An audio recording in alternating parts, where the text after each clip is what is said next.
Hi, he wanted to talk to you. I did? You want to talk to me? Sure.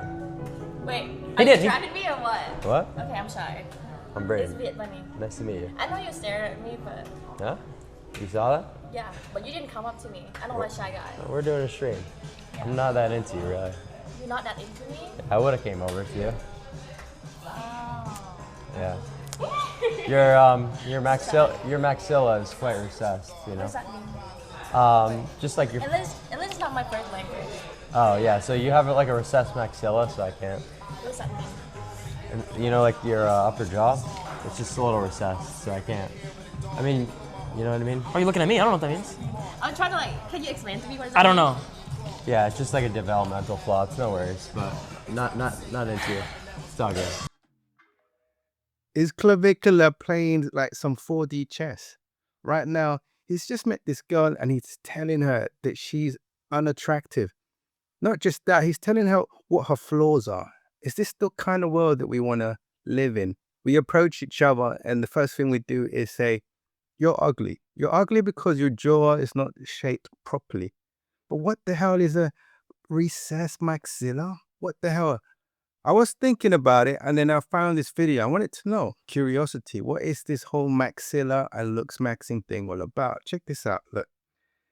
Because it seems that the youth are becoming obsessed with this whole thing about looking absolutely perfect, right? Let's have a look. Forward-grown maxilla, recessed maxilla, forward-grown maxilla, recessed maxilla, forward-grown maxilla, recessed maxilla. Hate your nose? Recessed maxilla. Hate your lower jaw? Recessed maxilla. Hate your flat cheekbones? Your face that's too narrow, too long? Your teeth that are too crooked? Recessed maxilla. All babies have perfectly proportioned faces and perfectly positioned maxillas. So what goes wrong? When these muscles, the jaw muscles and the tongue, do not follow nature's laws, the maxilla and these bones around it start to collapse. This is the palate, the maxilla's base. These lines are maxillary sutures. They are pressed and pulled apart by the tongue and by tearing forces. Key point, these lines are where new bone grows. No pressing apart, no growth here. And that leads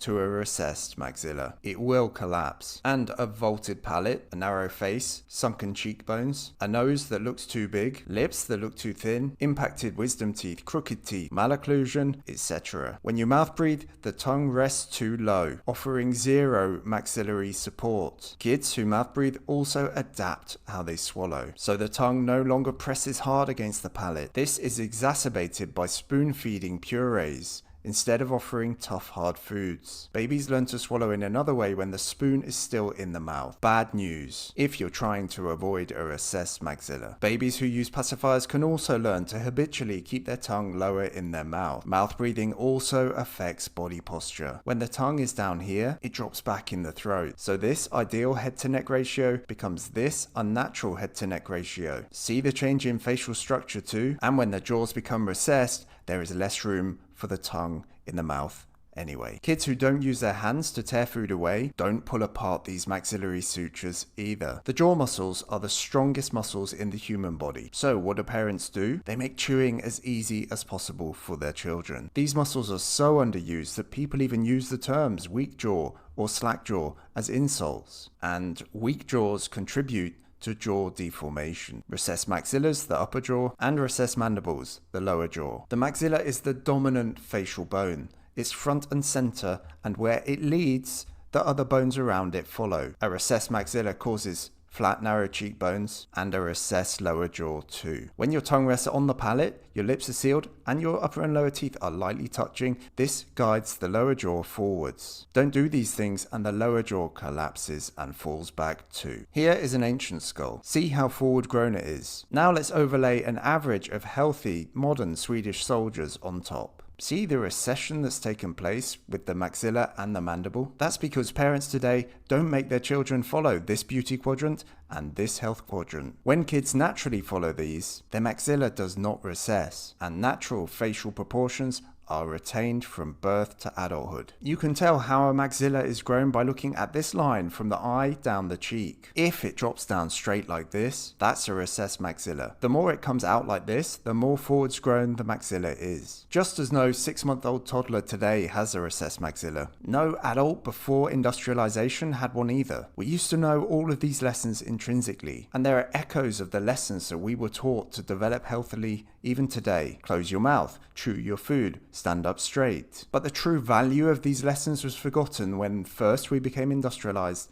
and then when we discovered genetics, which people wrongly believe predetermines our facial structure. It does not. The true value of the lessons that every human being for most of history knew have become lost to us today. And because of that, many people today have a recessed maxilla. In truth, we shouldn't blame our parents for the things that they didn't know, but we can improve how we raise our children. If you want to ensure your child doesn't develop a recessed maxilla, you can read the first 56 pages of my book, Beauty Potential: How Facial Beauty is Retained or Lost.